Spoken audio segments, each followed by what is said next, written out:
Mohon tanggapannya Buya. Saat ini ramai orang memperbincangkan tentang komentar beberapa orang terhadap kedatangan Habib Rizik Syihab beberapa waktu yang lalu.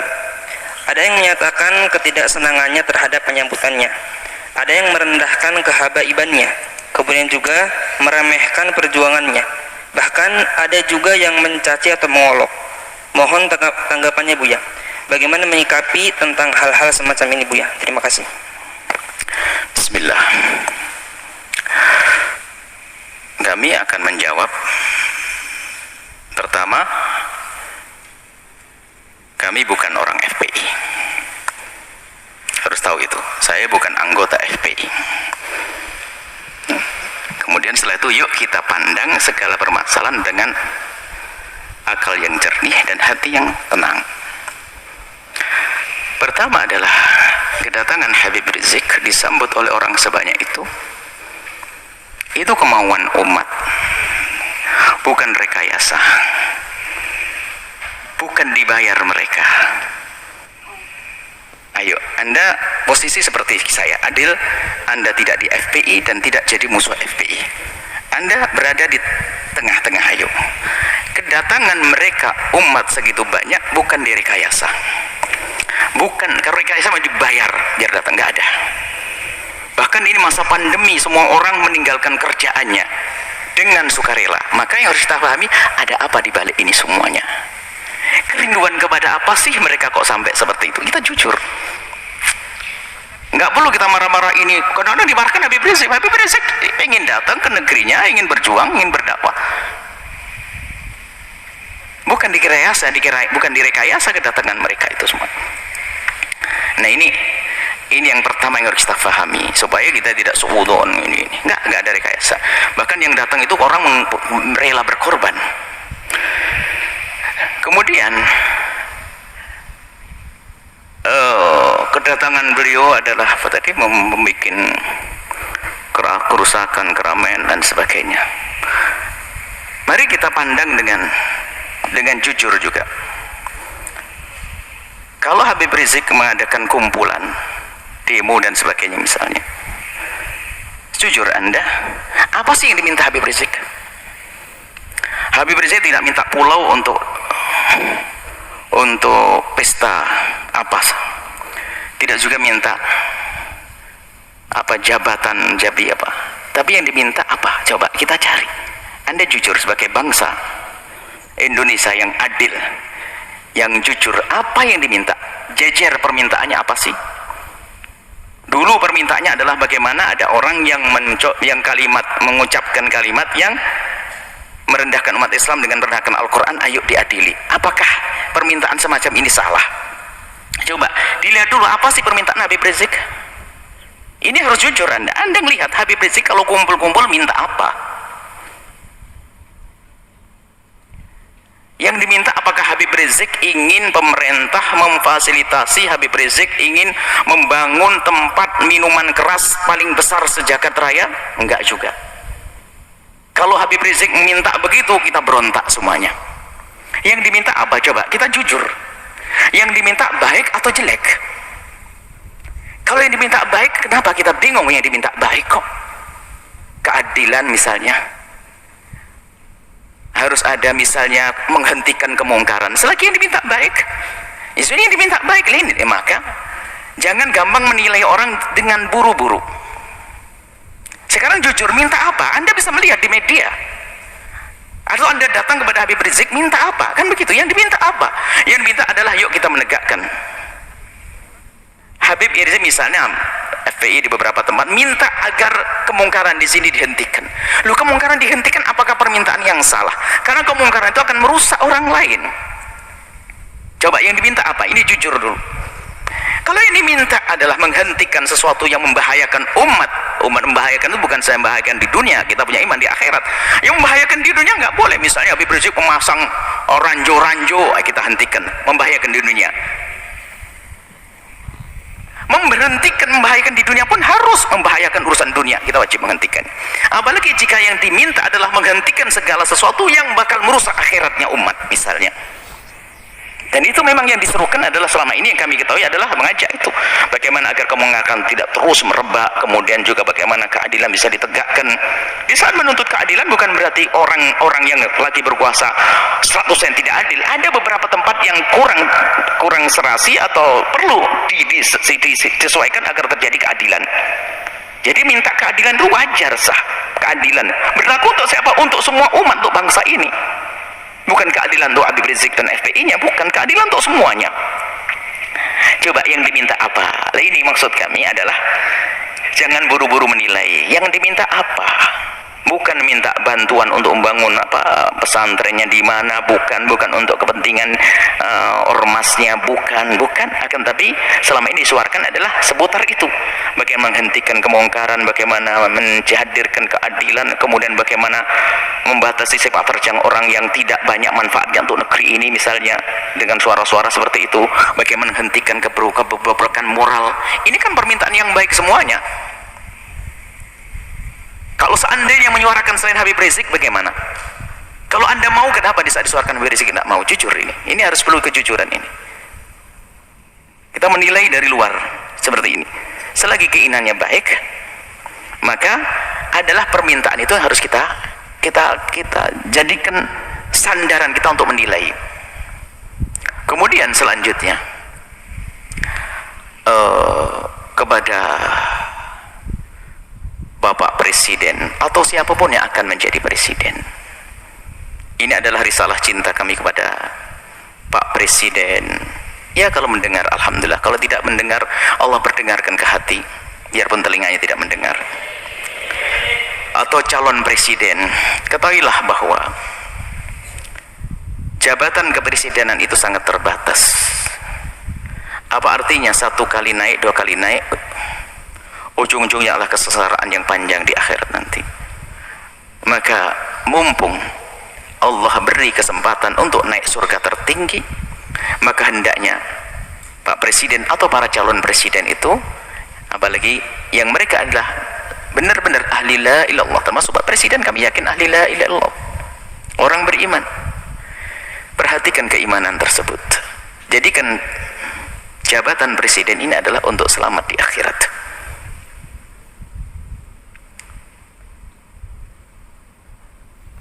Maka selama ini panjatan doa semoga orang-orang seperti Habib Rizik dijaga dan bisa istiqomah, dan doa kita kepada Pak Presiden semoga juga Allah memberikan bimbingan agar bisa menjadi baik semuanya. Tidak perlu kita memusuhi, akan tapi kita perlu bagaimana menghantarkan kebenaran. Kita tidak punya permusuhan dengan Bapak Presiden, akan tapi kami punya cinta karena kami tahu beliaunya adalah ahli la ilaha illallah. Kami ingin bahasanya kelak juga selamat di akhirat. Maka mohon, atau calon-calon presiden yang akan datang, ingat, jadi presiden adalah berbatas waktunya, tapi akhirat adalah selamanya dan tidak berbatas. Maka jangan sampai di saat menjabat kepresidenan ini adalah ditipu oleh orang-orang yang ada di kiri kanan kita, misalnya yang punya kepentingan syahwatnya, urusan dunianya, tidak ada hubungannya dengan imam, sehingga kita akan kebawa ke sana. Maka pandanglah dengan adil orang yang bakal mengganggu akhirat Anda pinggirkan. Anda bisa melihat pasti di kalangan menteri, di kalangan pokoknya harus dibersihkan dari orang-orang yang bakal mengganggu keselamatan kita di akhirat. Kami yakin Anda ahli iman. Kami mendengar Anda jadi imam sholat, Anda juga umroh. Subhanallah. Tinggal perlu Anda mengikuti hati kecil Anda bahwasanya Anda ahli iman. Maka segala sesuatu yang bertentangan dengan keimanan Anda ini, ayo diberesi, diselesaikan. Karena itu akan ada tuntutan dan tanggung jawab di hadapan Allah Subhanahu wa taala. Kemudian berlapanglah dengan masukan atau kritik dari siapapun. Maka di saat ada misalnya selama ini rame seperti tadi hubungan dengan Habib Rizik dan sebagainya, yang diminta adalah, kami yakin yang diminta Habib Rizik adalah di hati kecil Anda adalah Anda setujui keadilan, kebaikan dan sebagainya. Kami ingin bertemu, ini maksud. Kami yakin insya Allah, kami yakin husnudzon bahasanya Anda orang beriman, dan presiden setelahnya, kami tidak mengarah kepada presiden hari ini. Selagi itu keinginan yang baik, ayo kita kita sambut. Dan nanti secara umum kritik itu justru mengangkat kita. Bagaimana kita menjadi waspada? Kritik itu kadang kita tidak bisa sadar, tidak bisa mengoreksi diri kita sendiri. Akhirnya dengan kritik itu kita bisa berbenah. Kalau tidak ada kritik kita nggak akan waspada. Seperti di lembaga begini, kalau tidak ada kritik nggak akan ada perubahan. Ada yang kritik, Buya kenapa kok begini, langsung kita buat perubahan. Gini, menarik. Semakin banyak mengkritisi Anda, sebenarnya semakin besar peluang Anda untuk menjadi lebih bagus. Hanya di saat dikritiki oleh seseorang, kita lihat, kita pelajari. Lalu bagaimana? Yang mengkritik itu sendiri diajak untuk menyelesaikan bersama. Karena yang mengkritisi biasanya punya bahan, punya modal untuk menyelesaikan masalah. Seperti ini. Ini adalah kepada pemerintah. Jangan menuruti orang-orang yang hanya menuruti hawa nafsunya. Anda akan rugi. Hidup Anda berbatas. Hidup Anda berbatas. Kita tidak rela la ilaha illallah di alam barzah mendapatkan siksa dan di padang mahsyar tersiksa, di akhir tersiksa. Tapi surga kah untuk semuanya? Surga untuk ulama, surga juga untuk presiden kalau mau. Inilah, maka kalau seandainya kesadaran semacam ini hadir, nggak akan ada ontran-ontran semacam ini. Semuanya aman tentram. Semuanya aman tentram. Bisa orang punya niat busuk akan terlihat begitu mudah. Apalagi sekelas presiden, sekelas pemimpin, itu sangat mudah. Orang ini niatnya hanya kepentingan urusan ini, kebaca. Artinya tinggal kalau memang tujuannya nggak benar, merusak negeri ini, merusak bangsa ini, amanah di hadapan Allah. Ya jangan diperkenankan orang semacam itu begitu. Jujur, bukan karena hawa nafsu, bukan hanya mempertahankan kekuasaan. Biarpun kita pertahankan akan berakhir ini kekuasaan kalau tidak kita pertahankan dengan cara yang benar. Tapi harapan kami adalah yang menjabat di negeri ini, presidennya adalah dengan Allah, dengan imannya, lalu selamat nanti di akhirat. Maka demo-demo yang selama ini Anda dengar, Anda perhatikan, Anda sambut. Sebagai seorang bapak ngayomi anak, sebagai seorang presiden, apa sih yang ayo diskusi yang baik. Seperti itu. Jadi selagi itu yang diminta hal yang baik, jangan ditolak. Kecuali dia minta jelek, minta membuat, mestinya yang harus ditolak itu perusahaan yang haram, perusahaan merusak, perusahaan ini perkumpulan merusak. Ini yang harus kita tolak. Tapi kalau orang berkumpul datang kepada Anda, menyuruh, mengajak kepada kebaikan, hendaknya Anda bertanya, karena itu sebetulnya mereka menghantarkan surga untuk Anda. Seperti itu. Jadi ini kepada Bapak Presiden hari ini atau presiden yang akan datang. Semoga ini menjadi kaidah. Siapa menjadi presiden, tidaknya seperti itu. Allah keindahnya di dunia jadi presiden, ternyata jabatan presidennya hanya untuk melangkah ke surga. Sebab surganya presiden lebih mudah, gede banget. Karena apa? Dia punya kekuatan. Kekuatan untuk masuk surga mah gampang. Seperti itu. Kemudian selanjutnya, kepada umat semuanya, hentikanlah dengan budaya mengadu domba. Habaib diadu domba dengan habaib, habaib dengan ulama, ormas dengan ormas. Hati-hati, ada Allah.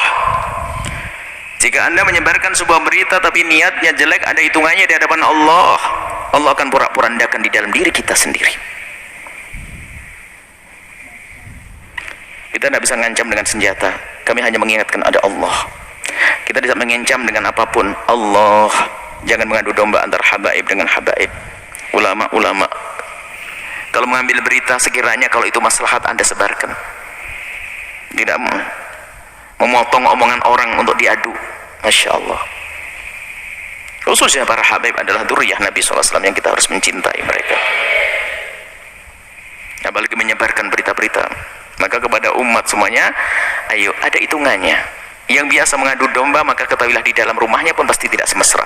Ingat, yang biasa menyebar berita-berita nggak karuan itu sebetulnya di rumahnya pun tidak mesra dia.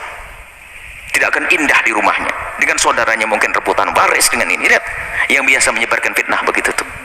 Yang suka nyebar fitnah-fitnah, memfitnah para habaib, memfitnah para ulama itu, kalau dilacak dalam rumahnya nggak ada mesra. Itu nggak tegur sapa sama saudaranya berbulan-bulan, bertahun-tahun mereka. Mungkin tidak akur dengan bapaknya juga. Kenapa? Hati yang kotor itu. Lihat, menfitnah habaib, menfitnah umat Nabi Muhammad, ngadu domba umat Nabi Muhammad saja nggak boleh, apalagi ini dzurriyyahnya Nabi Muhammad sallallahu alaihi wasallam. Kemudian ada karena marah dengan seperti Habib Rizik, marah dengan seperti ini, lalu sampai mengarah kepada perendahan kepada nasab. Innalillah, sampai ada yang mengatakan katanya, apa betul itu turun Nabi, ayo dites DNA. Astagfirullah, innalillah. Menafikan, menolak nasab yang sudah jelas semacam itu, maka itu seperti mengqadzaf, menuduh orang melakukan zina, dosa besar. Kalau sudah jelas itu nasab, sudah kita akui. Jangan mengatakan DNA-nya ini. Ada apa? Kalau kita bukan habaib, mestinya kita mencintai, bukan mengedengki dan ngiri. Nggak ada artinya, ngiri tambah jauh. Kalau kita mencintai, kita bersambung. Beliau menjadi habaib juga dipilih oleh Allah, bukan permintaannya. Maka kita yang mandang harus pandang dengan hormat. Ada pun masalah jika ada yang kurang tepat di antara habaib salah, ya kita kewajiban menegur. Seperti kita menegur anak kita, seperti di pondok kita ini banyak habaib, anak-anak habaib yang salah, ya kita tegur, tentunya dengan kasih dan cinta. Tapi kalau sudah mengarah kepada penolakan nasab, ini sudah ada kebenci dan ngiri. Ini adalah bahaya sekali. Hati-hati ini. Kemudian juga kepada pengikut-pengikut FPI, jangan sampai Anda menodai Habib Rizik. Sepak terjang Anda harus benar-benar direstui Habib Rizik, diketahui dan sesuai dengan apa yang ada di pikiran dan hati Habib Rizik. Kita tidak ingin ada sebagian orang melakukan satu tindakan ternyata mencoreng Habib Rizik. Ini menjadi masalah. Jangan sampai tujuan Habib Rizik yang mulia, yang istimewa ini ternodai oleh kita-kita, apa orang-orang yang dengan perilaku yang terburu-buru, hanya mendahulukan hawa nafsu dan sebagainya. Nah ini, maka di sini kita ingin bahwasanya perjuangan orang-orang seperti beliau ini, Habib Rizik ini, bisa mulus, sukses. Kemudian nanti juga presidennya juga akhirnya juga sukses, bangsa ini sukses, surga lah semuanya. Mana ada percekcokan? Tinggal yang tersisa siapa? Orang yang sibuk ngadu domba, permusuhan, caci maki dan sebagainya. Hidupnya begitu dia tidak mesra selamanya. Dan hendaknya antara ormas dengan ormas ini adalah untuk saling melengkapi. PFPI ormas, NO ormas, nanti ada lagi ormas besar seperti Nahdlatul Wathon ormas, Wasidiyah ormas. Tidak boleh jadi saling bermusuhan, akan tapi ini adalah potensi umat Islam. Ingat, Anda punya Allah, itu kekuatan.